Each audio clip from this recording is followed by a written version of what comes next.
Good morning and good afternoon to our global audiences. I'm Kate Seeley, Vice President for Arts and Culture at the Middle East Institute, and it gives me such pleasure to welcome you to the launch panel for our newly opened 3D online exhibit, Lebanon Then and Now Photography from 2006 to 2020.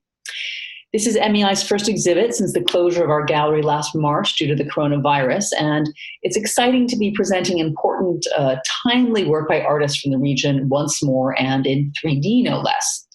This is a show that is unique and special for so many reasons. It represents a partnership between arts institutions linking Washington, Paris, and Beirut, whose commitment to the arts and to Lebanon made this show possible. In these challenging times, partnerships and collaborations are more important than ever. They allow us to share resources and to amplify each other's voices globally. And for MEI, it has been such an honor to work with these partners in particular. The show was produced with the Arab World Institute in Paris, better known as the Institut du Monde Arabe, or IMA, the Beirut Museum of Art, USA, BIMA USA, the Beirut Center for Photography, and the Association for the Promotion and Exhibition of the Arts in Lebanon, also known as APPEAL. Thank you all for your support and cooperation in bringing this exhibit to life. We're so grateful we could make this happen. Lebanon Then and Now is a fresh exploration and repositioning of two recent photo shows on Lebanon. The first, Lebanon Between Promise and Reality, was curated by the Arab World Institute and was exhibited last fall in Paris. And the second, Revolt, was mounted in Beirut in November 2019 and was a response to protests that swept Lebanon in October and onwards in reaction to the political corruption and financial mismanagement of Lebanon by the country's elites. One show foreshadows the other, and together they tell a more complete story of how Lebanon got to where it is today, a country with such spirit and resilience, but one that is facing an almost unimaginable economic crisis with dire consequences for its citizens. You can find the show on our website, by the way, at mei.edu. Now, here to talk about the show and the state of photography in Lebanon are representatives from some of our partners, our curator, and two participating photographers. Welcome to you all. Thank you so much for joining us today from Paris and Beirut. Allow me to briefly introduce you, give a few housekeeping notes, and then hand the panel over to our moderator. We're honored to be joined today by Aurelie-Clemente Ruiz, Director of Exhibitions at the Arab World Institute, where she's held positions since 2002. Aurelie is also a professor at Paris Sorbonne University, Abu Dhabi, and is the author of numerous publications about art in the Arab world. Representing the Beirut Museum of Art USA is Nora Boustany, who's on the board of directors. She's also an executive board member of APPEAL. Nora is an award-winning former correspondent and columnist for the Washington Post. Chantale Fahmi is the curator of Lebanon Then and Now and brings to the show her experience curating Revolt with the Beirut Center of Photography and for APPEAL. She's a photographer herself whose work reflects imagery from everyday life. Our photographers represented here are Dalia Khamissy and Omar Sfair. Dalia has 3 images in the show that were part of the IMA exhibit originally. Her work revolves around the socio-political stories in the region, focusing mainly on the aftermath of Lebanon's wars and enduring social issues. And we have several of Omar's images in this show, including the iconic image, The Lovers in Times of Revolution. Omar's work was originally featured in the exhibit Revolt, hung in downtown Beirut. He works out of Beirut, where his photography and filmmaking focus on documenting human intimacy and in challenging the status quo. Thank you all once again. You're in the very adept hands of our moderator, Lyne Sneige, MEI's director of the Arts and Culture Center. Lyne has years of experience working in arts and cultural programming, both in the US and the Middle East, for organizations like the British Council, among others, and has long advocated for the important role of the arts in society. Now, before I hand the panel over to Lyne, just a few housekeeping notes. We look forward to taking audience questions through Zoom's Q&A feature, which you can all find on your screens. For those calling in by phone or watching our panel on the live stream, you can ask a question by emailing events@mei.edu. If you have any technical issues, please email events@mei.edu. Feel free to ask a question at any time throughout the panel. Lyne will be reviewing them, and we'll try to take as many as possible during the Q&A session. Thank you once again. And now, Lyne, over to you. Thank you, Kate. Again, welcome to all our esteemed panelists. It's such a pleasure to host you today.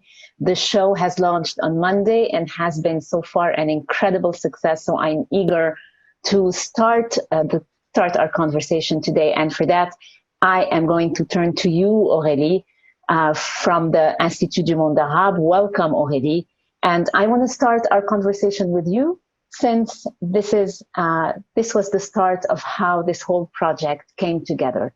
As you've heard from Kate, Lebanon Then and Now, our virtual show, has selections from the show that opened at IMA in September of 2019, Lebanon Reality and Fiction.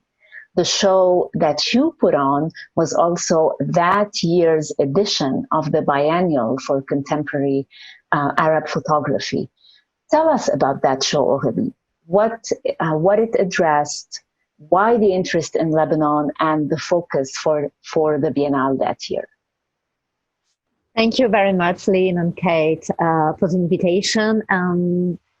Let's say that the Institut du Monde Arabe, the Institute of the Arab World in Paris, is really very proud to be part of this show, because our Biennale of Contemporary Photography, for the first time last fall, we decided to present only and to focus only on a country and to see what's happening in Lebanon now. Really, the interest for this country was I went to Lebanon in 2018, and I met a lot of cultural institutions, artists, all kinds of artists, and really I was very impressed by the energy, by the creativity of the artists everywhere in Lebanon. So I proposed to the Institute to really dedicate this show to Lebanon. So we worked with two curators, Gabrielle Boré and Anna Boganim, to create this show, to select 18 artists, 18 photographers. It was quite difficult to make a choice. But really the idea was to explain what's happening now in Lebanon. And we created and we worked on the show for a year before presenting it to the public. And it was very interesting because during the whole elaboration of the project, we can see things moving in Lebanon. And when we opened the show in September, just at the moment of the beginning of the protest in Lebanon, we said that, okay, we are really in the middle of something. And the artists were in September, October, November, in the middle of these protests. So it was really interesting to mix, the culture, creativity, the art, and also what's happening in the Lebanon, in the society, in a political field, in every city of the country. So that's why this show was so important for us in Paris. Thank you, Aurélie. Now, I have a follow-up question for you. Now that the show is presented, selections of that show is presented virtually, and as you know, you are leading an important institution, the exhibition department of an important institution in Paris. We have all had to move to this virtual space.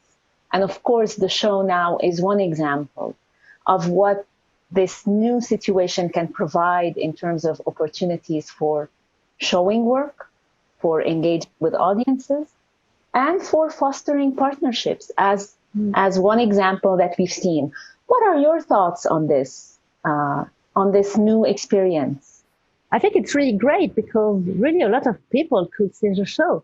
If you're in Paris or in Washington, of course, you can go to the gallery and visit it. But with this digital show online, everyone could see it. And really, I think that you are in contact and you can influence really much more people with this kind of new digital show. So it's quite interesting. And of course, with this new crisis, a lot of projects now are developed online and in a digital way, and it's a new approach also for the art. Of course, it's not the same to see a a work of art for real, but maybe you can have another approach, and also you could share links and comments and create something really new, a part of the show with this kind of digital project. So I think it's a very interesting development for us, and it's the first real digital show for us at the Institute of the Arab World. Thank you. That has been a really a unique project to have it all come out like this in 3D format and to have people be able to navigate the show in this manner. Thank you. I want to turn to you, Nora. I see you on both screens, so I hope they are synchronized. They seem to be. I want to turn to you, Nora, and before we talk about the role of the two institutions that you are presenting today on the panel, the Beirut Museum of Art USA, BIMA USA, and the Association for the Promotion and Exhibition of Arts in Lebanon, APPEAL, the two institutions that have also been key development of this project. I would like to address, Nora, the seasoned journalist in you first. The show Lebanon Then and Now chronicles, as you know, and addresses many social, political, economic, even environmental sort of realities of the country. It addresses the revolt layered over COVID, which have led to the sad economic and political collapse that we know. Can you, Nora, contextualize the show for us and speak to the issues that those photographers are expressing? The problems, the despair, but also the resilience and the hope. Where are we at? This show, first let me thank the Middle East Institute and the Institut du Monde Arabe. This show could not have come at a more opportune time. One photographer said recently, for us, documenting what is happening is a matter of survival. Things have never been as bleak in Lebanon. You don't hear cannon fire, you don't hear Israeli drones or planes, some days, but there is this cloud of hopelessness, of incredulity, at not understanding how we came to this point. The Lebanese people have been subject to an operation of organized theft, carried out consistently and institutionally by the governments and now by the banks. And literally, I mean, you're reading about it in the international press. You have people diving into trash bins. You have lines outside of bakeries, housewives wanting to buy dough so they can bake their own bread and save money. And these are the lucky ones. We don't know where the situation is headed.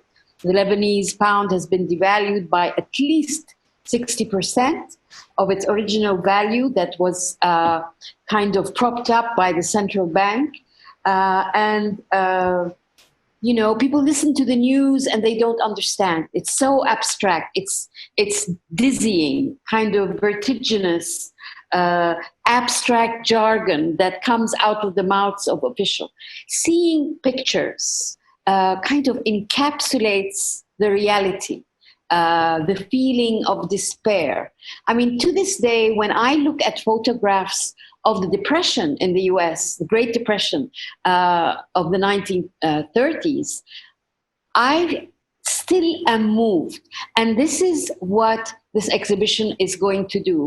It kind of documents, provides a testimonial for people who can't be here to kind of feel the anger, feel the outrage, feel the kind of absolute carnival of discontent that we witnessed when we first mounted the revolt exhibit downtown. And it was quite something to see these photographs, or some of the photographs that you are seeing in the tour today that Chantale so ably curated, blown up larger than life, and exhibited outside the egg, which was like this dilapidated building where activists and intellectuals congregated every night to discuss what could be done. But seeing those blown up photographs was such a haunting and kind of engaging experience. And to know that the Middle East Institute is now magnifying that exhibit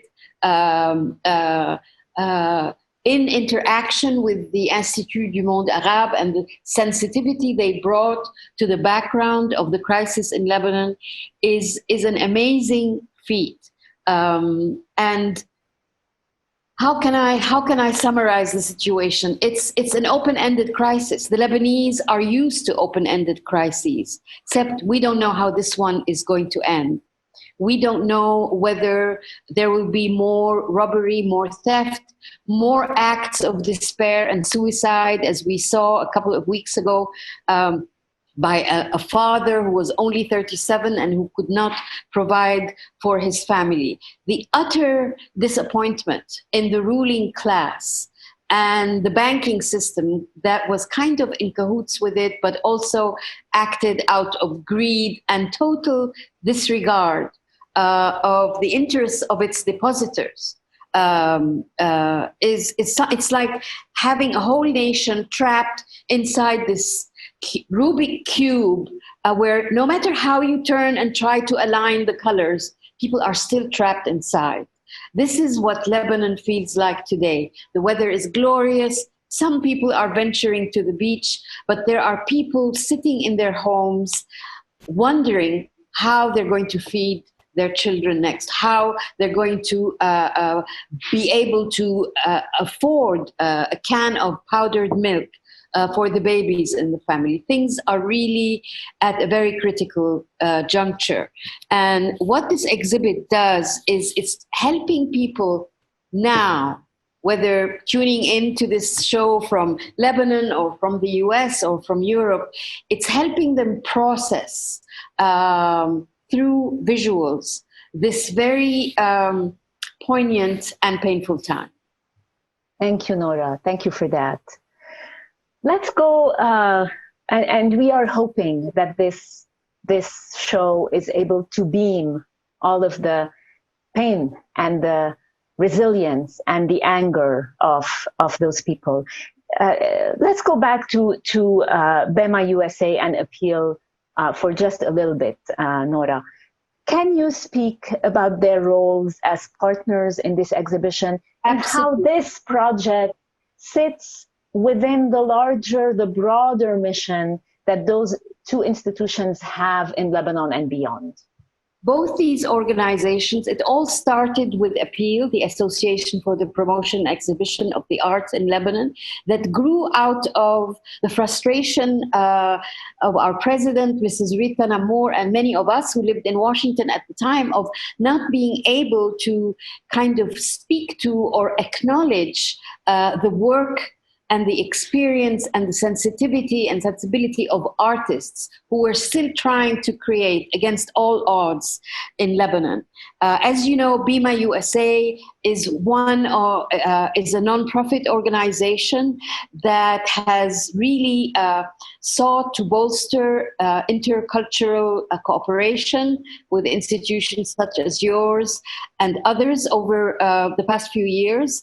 Appeal did the same when it started out.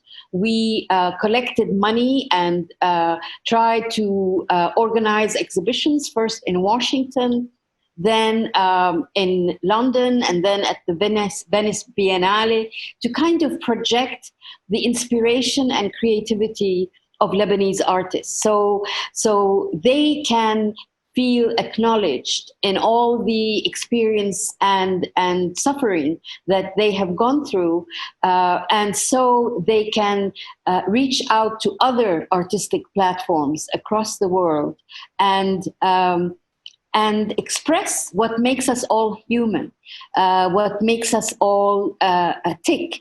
Art in Lebanon is one of the few avenues where people collect and gather, regardless of who they are, of what their religion is, of who their political patrons are. It is something that is really, it's a unanimous platform for all kinds of Lebanese. And what Appeal and BIMA USA have tried to do is, of course, we are hoping to build a museum in the near future, but it's not about the building, the brick and mortar. It's about connecting with people and helping them identify with an image of themselves that is beyond wars and acrimony and conflict. It is connecting to their own humanity and linking and bonding with a world that understands these important components of existence and sustainability and survival. Thank you, Nora. Indeed, art is a big connector, and Chantale, you have been the connector in this project. You were the first curator of Revolt when it first showed in downtown Beirut in November of 2019. You also have become the link between those two seminal shows that we brought together and the manner in which they were curated under one roof. Bring this show a little bit more to life to our audience today. What is this show about? How many artists are we representing? How many works? What are the main themes? And how are you, as the curator, how have you brought them into dialogue? Right. Hello. Actually, the current show is a hybrid of two shows, as we mentioned, with Aurélie, the IMAs that explores the aftermath of the civil war and all the political and social issues that follow.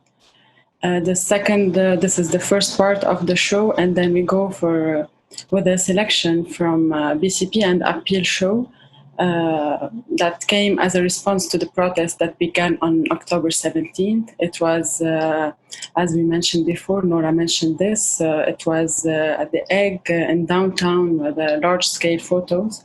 It was a large-scale album documenting the protest and the Lebanese streets. We wanted to link together what has happened in the last 15 years in the country and what led up to the current situation. What we experienced after the civil war and how the manifestation and the protest. And it's a visual story of the country for the last 15 years. Actually, it's also questioning and research to know the origins of this crisis and the reasons behind all the issues now and the collapse we have, and that led us to this uprising. So this is it. We chose 17 photographers. Initially, we had more for Revolt and from IMA, of course. So we have a selection of 17 photographers, Lebanese photographers, and one Italian filmmaker. The message was, it was one message for the Revolt photographers from different perspectives. It was just the Revolt, while the selection from IMA was covering more social and the memory of the war and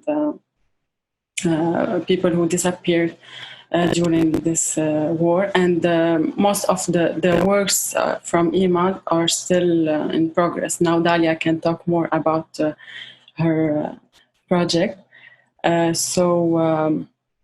And we wanted to give, as Nora mentioned, now they have some acknowledgement.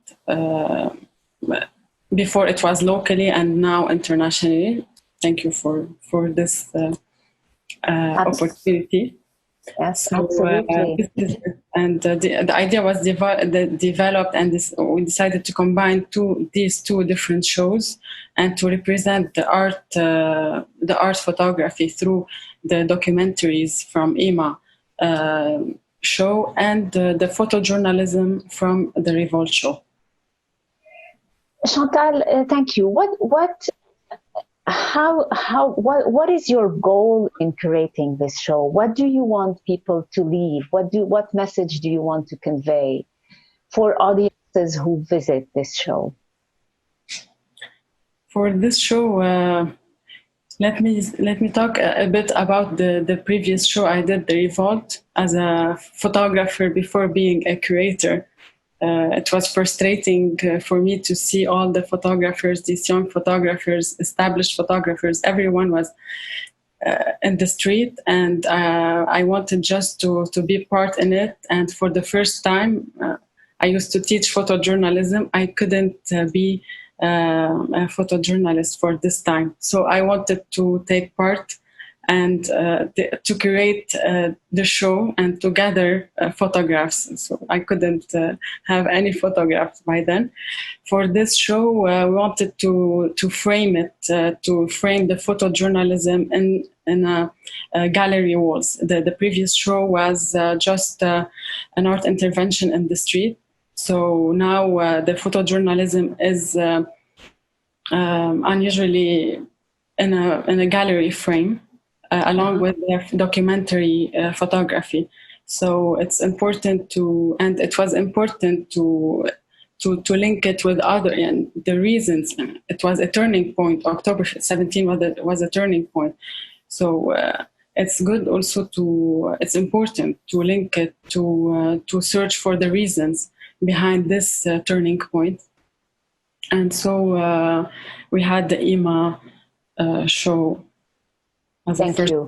Thank you. Thank you for your insights. I want to turn to our photographers. I want to turn to you, Dalia. Your body of work focuses on the impact and the legacy of the Civil War and its impact on society. In the show, you represent photos from your series, The Missing of Lebanon. Tell us a little bit more about this series, how it started, and how do you engage with your protagonists? This is such an intimate and personal and painful issue. Can you share with us? So I started researching in 2010 about the missing. This was the first time when I decided to do a project about Lebanon's aftermath, because at the beginning of my career, I decided not to tackle any issues of Lebanon's wars. For me, it was too devastating, and I was not ready to tell the stories of people who suffered from the wars. But in 2006, I found myself, I was working as a photo editor for the AP, and I found myself in the whole 2006 Israeli aggression on Lebanon. So I decided that after the aftermath of the 2006 summer war, I decided that it was either I had to leave the country or work on its issues. And I was always interested in telling the stories of people who suffer from the consequences of the war, because usually photojournalists from all around the world come and cover the immediate wars, but nobody tells the stories of people who still suffer after the wars end, or after a conflict, or after natural disasters, etc. So usually photographers, photojournalists leave the country, and people keep suffering alone. So the story of the missing, for me, it's the most difficult issue of Lebanon. It's painful. Lots of families are still suffering. And one of my memories from the war is when I was 7 or 8, my father was detained for 3 days, and we didn't know what was going to happen to him. But as a child, I didn't really understand the seriousness of the issue, except that I remember the neighbors asked if he was back. So I just remember bits and pieces of that. And then after the war ended, I remember I started meeting people whose members of their families were still missing, and I kept meeting people who told me stories about the missing loved ones, and And so in 2010, I decided to start my research.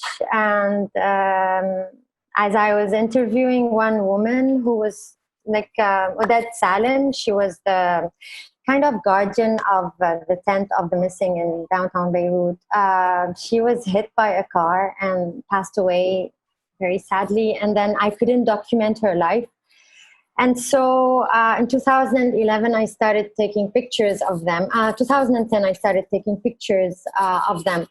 But I would actually go to the tent of the missing in downtown Beirut, where the parents of the families of the missing had set up a tent as a continuous sit-in, that even though the Syrian troops left Lebanon in 2005, the war, and people thought that the war was behind them. Lots of people are still suffering from the consequences of the war.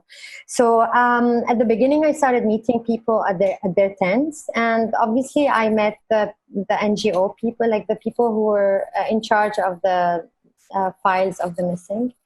And so I think that it's actually the fact that I went again and again, and I sat with them and we talked, and then they considered me kind of as their friend, or lots of women considered me as their daughters. So this is when I started going. At the beginning, I started taking pictures at the tent, and then I started going to their homes. And they started telling me about what the belongings they kept. And I know that I have 3 portraits at the exhibition, but I also have lots of belongings that families still hold on in case their disappeared appear again, or abandoned houses or places that were used as detention centers. So I start going from one family to another, and then I tell their stories through with pictures. Thank you. I will come back to you and to your work, Dalia. I want to go to Omar. Omar, you took the famous shots of the lovers, and I'm sure I am not the first or the last one to tell you that this is such an iconic photo. It is on the main wall of the virtual exhibition. It embodies so much of this young energy, the hope, the love. Even during COVID, with their, it's very appropriate the way they're kissing. And so much of this energy was fueled the early days of the protest movement. Tell us the story of this photo and how you took it. Of course. Thank you first. When the 17th October revolution has started in Lebanon, I went down the streets with my friends. There were a couple, and I was really in awe of this beautiful energy that was occupying the streets of my country, and especially Beirut downtown. I was there. So people were revolting with unity. People were dancing, chanting, cooking, doing yoga, closing the bridge, staying all night. And I have never, as a young man growing in this country, felt this in my entire life. I couldn't believe what's happening, and the feeling was so strong that I couldn't hold my camera and capture. And instead of revolting with just screaming, which I believe it's totally acceptable and great to do it, but it's not how I express myself as an artist. I like to take pictures, to do movies. So I wanted to capture the feeling that and the impression that this whole revolution and this spirit left on me. So I gathered these 2 people that I love so much, Tanya Abu Ghazali and her partner, to do like a picture that expresses this surrealistic moment that is happening. And the first person that came to my mind is Magritte, the surrealist painting. And my version portrays 2 people revolting under the name of love, regardless of their gender, religion, and sexual orientation. So the kiss concealed with the Lebanese flags as a token of defiance, wherein the cedar is complete by the 2 united lovers, just like my homeland people. And I wanted it to give hope to everyone who still believes in this country as much as I do. Thank you. Thank you, Omar. Before I want to weave in a few a question to you, Chantale. People are asking, what is the theme, and perhaps to our photographers as well, what seems to be the theme or the mood of the young generation of photographers right now? Are they consumed by the resignation, the despair, or is there still the energy of the resilience and the fight and the hope? First to Chantale, and then I'll go quickly to Dalia and Omar before we move to our next frame. I would say, of course, hope. There was hope, and then now we still have the hope.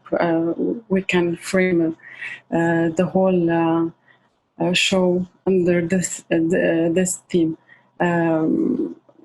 The photographers, the young photographers, want to change, and definitely they are involved in all the issues and happening, and they believe that a better Lebanon can happen. So they were in the streets, and they are still in the streets.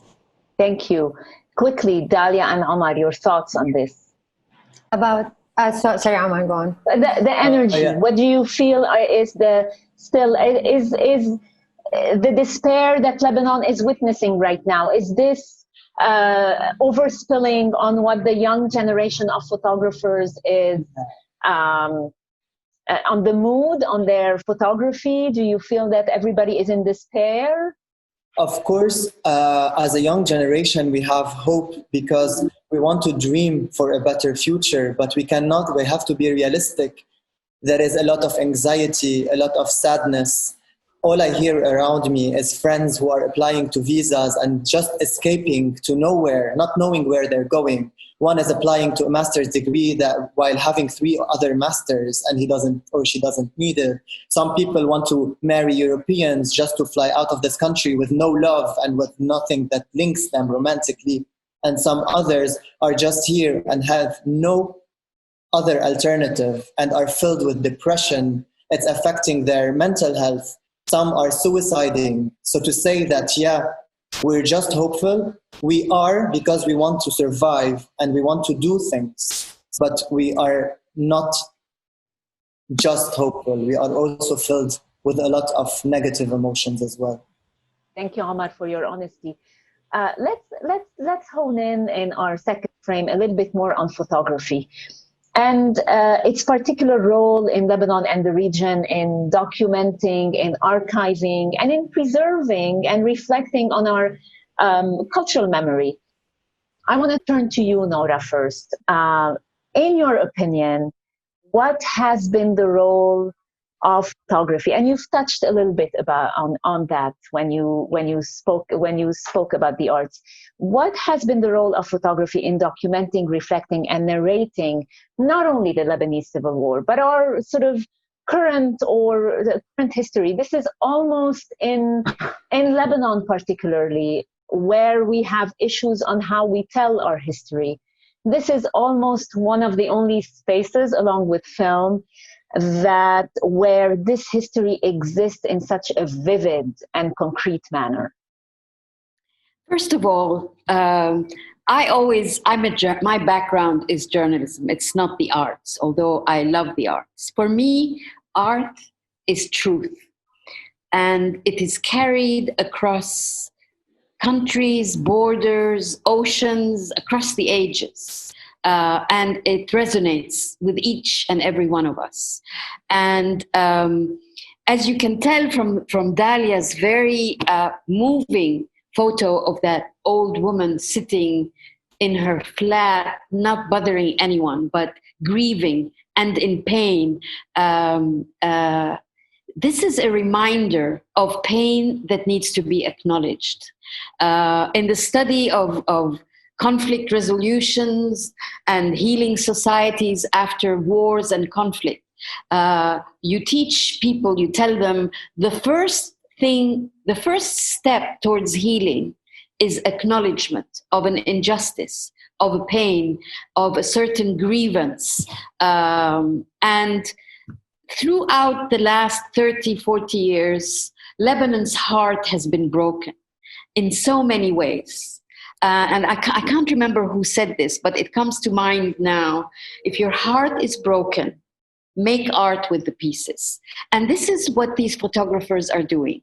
Journalistically, they are eternalizing the truth. So when people come back to study what happened in Lebanon at that time, when our children and our children's children seek to understand what it was like, they are going to go back to this repository of images, of photographs that capture the simple housewife dancing in the street, or the two young men with these masks, or the young couple kissing in spite of everything, against all odds. Artists and photographers are the only ones whose work cannot be edited. It cannot be, how do you say, it cannot be censored. Okay, Kurt Vonnegut once said, art is the canary in the mine shaft. You can't silence artists. You cannot undo a photograph that captures and archives and chronicles and is used as evidence and as testimony to what is happening. This is what these photographs mean to me as someone who appreciates art and as someone who believes in the craft of truth-telling and speaking truth to power, which is what the role of photojournalists and journalists in general is. Thank you, Nora. Chantale, unpack this a little bit for us locally. The role of photography and its space in this preservation and recording and archiving of cultural memory. We know, especially in Lebanon, that many organizations are working in this space. And one of them is actually a part also in this project, the Beirut Center of Photography. And I believe that you know them well. How has this sector, you think, has been evolving in Lebanon, and what initiatives are supporting the development and growth of this sector? Sure, the photography in general has the ability to document the time and the reality and our real life, and the invention and the evolution of this sector, the photography, has changed, and the way the people perceive their reality also has changed with this evolution. In Lebanon particularly, it is more and more now we have the culture of archiving our history to keep our history, the image history. So we have Arab Image Foundation and many other institutions, and of course Beirut Center of Photography. But the Arab Image Foundation is more into archiving. They are all working now on the visual archive of Lebanon. Also, other institutions are going more into the archival work, and so we are more appreciating the impact of keeping the memory and the moments we have in the pictures. So now more and more we have also more respect for the photojournalist also. And this is why we wanted, as BCP, and appeal to give them this opportunity for the photojournalist as artist and a key in our history. Aurélie, I would like to turn to you on that same topic, but to zoom out a little bit. Chantale spoke about Lebanon, and I know that in 2016, the Institut du Monde Arabe launched the Biennale of Arab Contemporary Photography. And so what have you been seeing? What is this new generation of Arab photographer bringing in terms of new narratives to those audiences? What are the new perspectives? What are the trends that you're seeing? Why did you launch this biennial?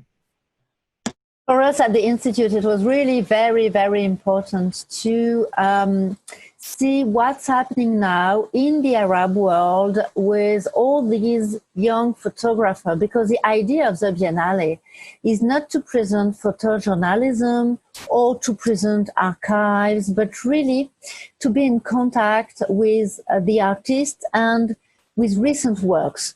So when I say young artists, it's not young in age, but in the Biennale, we really wanted since the beginning to present very contemporary photography.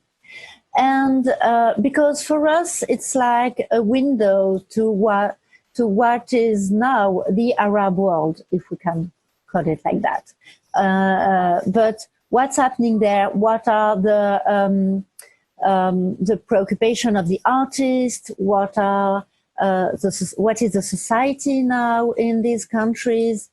And it's really like to give another view for a French and Parisian audience of what could be the Arab world now, and not only through what we can see in journalism or on TV or on internet, but really another approach, another point of view with more sensitivity, with, also another background. And it's interesting because we always want to present artists living in the country, but also artists who are not in the country, sometimes artists from the diaspora, or also sometimes artists coming from another country, another culture, looking at these creativity. And it's very interesting to have this mix and to create an exhibition with all these different point of view and approach,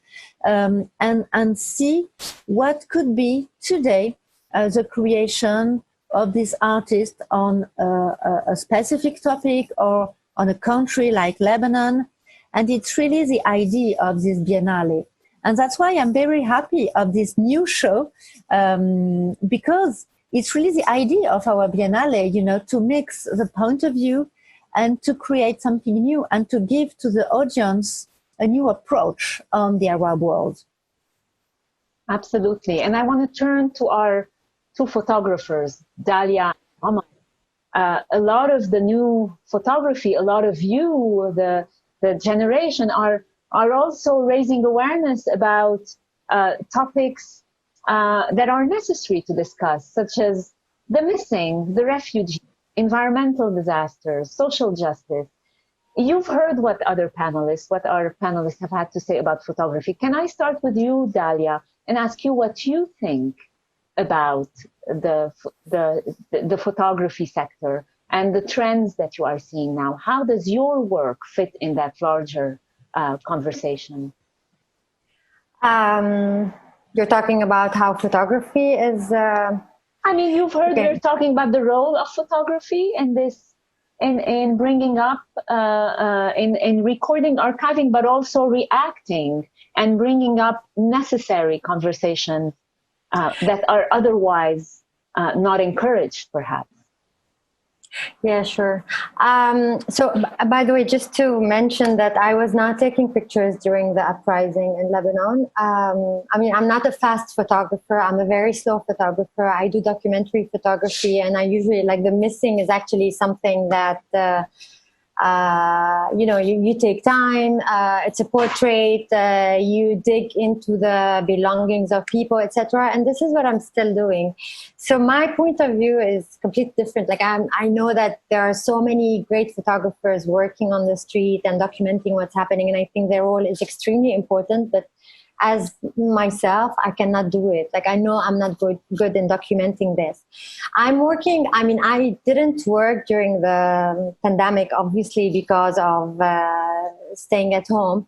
But there are many projects that I want to work on that will be documenting the situation of Lebanon, obviously, but it's going to be also still portraits inside homes or documentaries inside the homes. But not on the street. Like photography is always something for me. It's for sure it's something that people could know what's happening in the whole country, obviously, because of photography. Nobody knew that many people I know never knew that they are missing in Lebanon. For them, it's missing of Chile, missing of Bosnia, missing of, like so many countries, but nobody knew that they were missing in Lebanon. And I don't really understand why, because we do talk about this. But obviously the news do talk about this, but nobody knew that there were so many missing. And I still get this question by people saying, you do have missing. It's like you're showing the whole country through your photograph. And I think that each photographer has a completely different way of showing what's happening in the country. And I think together we are like, when you put us all together, this is how the archives of a whole country is being done.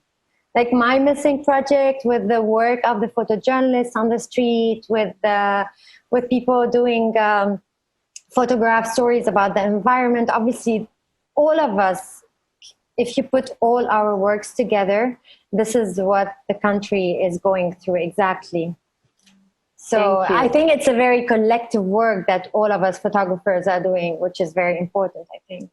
Absolutely very important. Omar, you are someone who's been covering the protest movement, who's been there in the street, in this very raw energy. Tell us, how do you see the space, the importance of photography in this sort of larger narrative and conversation, and how do you see your work fitting in that space? Yeah.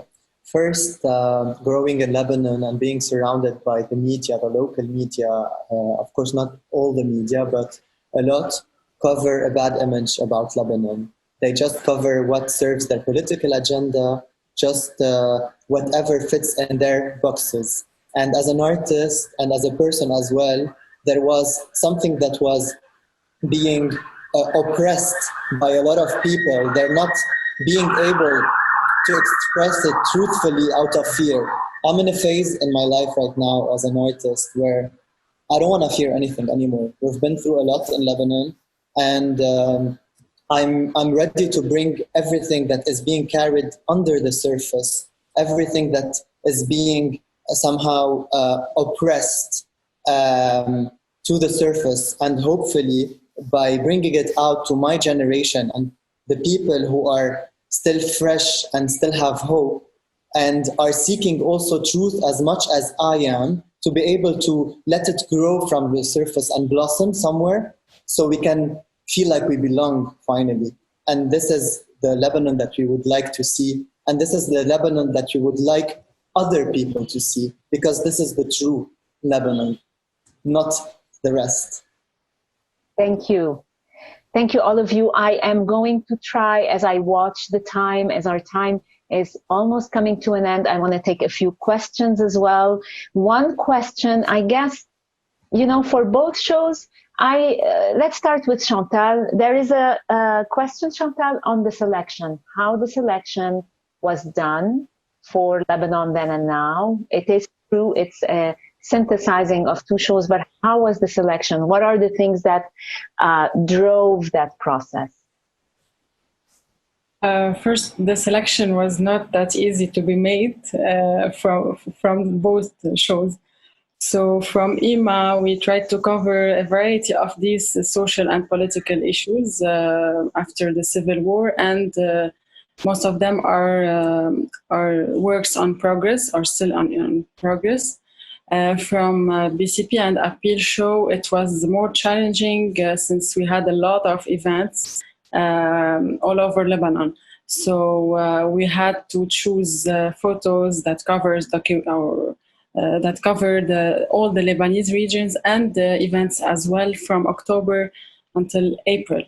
And the flow of the exhibition, as you can see in the virtual tour, is by the Chronicles. So it's we start with IMA photos, and then from the 2006, and then to October 17 with the Revolt show. So it's by a chronological order that was made this the flow of the exhibition. Thank you. It was indeed very, very hard to work with Chantale very closely and to see that process unravel. As we were making those choices, the situation was so rapidly unraveling and so many more visuals were, but we had to work in a manner so that we could bring this show to a closure so that we can put it up. In a sense, that conversation, that communication continues on the streets of Lebanon, in all of the cities, and the photographers that we've had the honor to just host 2 of them today continue to reflect, chronicle, and try to get and to beam out to the world what is happening on the streets, and that sort of energy.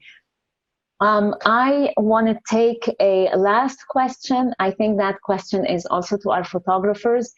The person is asking, if you were to be able to make a change with your photography and call for a positive outcome, what would be the issue that you would choose to address? Omar? Currently, it's the suffocation of the people around me in my country.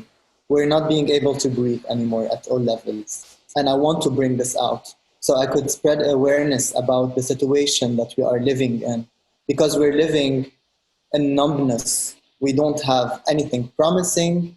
We don't have a solution to our problems, and our problems are growing day by day. So I want to make a new piece now, which expresses where we are at now and how our social elites are still in their villas watching us droning. Thank you, Omar. Dalia, is there, I know you are not, you said, you're a still photographer, you are somebody who, addresses photography in a very different manner than a photographer that is there on the street documenting. Are you working or any project that perhaps the demonstrations or the lockdown or any other issue that Lebanon has lived during those last months has anything that you are thinking about in terms of addressing in your body of work in photography? There is actually. I'm like Omar. There is a project I'm supposed to be starting. I started talking to people. I want to do a project about how people are now confined economically, because everybody's confined in the whole world because of the COVID virus. But in Lebanon, I think that people are more confined economically and mentally. Everybody's depressed, as Ammar said. We don't know what's going to happen in the future. We're very scared. Obviously, there are people who are going out, but personally, I'm not. And I know so many of my friends who are not going just because they're scared of spending money. Everybody, the prices have become outrageous, and so this is a project I'm supposed to be starting really soon, how the confinement in Lebanon is more economical than health related. And obviously the missing, because I think it's a very important project. I would just like to add something, that we're not going to stop until something changes. I hope so. There's no possibility. We will keep on fighting, and we will keep on saying what we have to say, putting the truth out there. Those fucking politicians have to see it, see the truth, and at some point disappear from our life. And we are responsible of that, all of us, and everyone who is watching, and everyone who is in his home, depressed, we are also responsible to make a change to his life in a way. Thank you. And we will continue to platforms such as the platforms that have come together for this project. We'll continue to follow your work and continue to spread the message and continue to beam out in every way we can the messages for building a forward-looking society for the Lebanese who definitely deserve it. Our time has come to an end. I want to thank everyone who has joined us today in any way to share, listen to our conversation and engage with us. I want to thank our esteemed panelists for sharing with us their thoughts, their expertise, for their honesty. I want to thank the artists who have joined us, Chantale, the curator. Please visit the exhibit if you haven't. Tell us what you think and stay tuned for additional programming around the show in August and September. Thank you.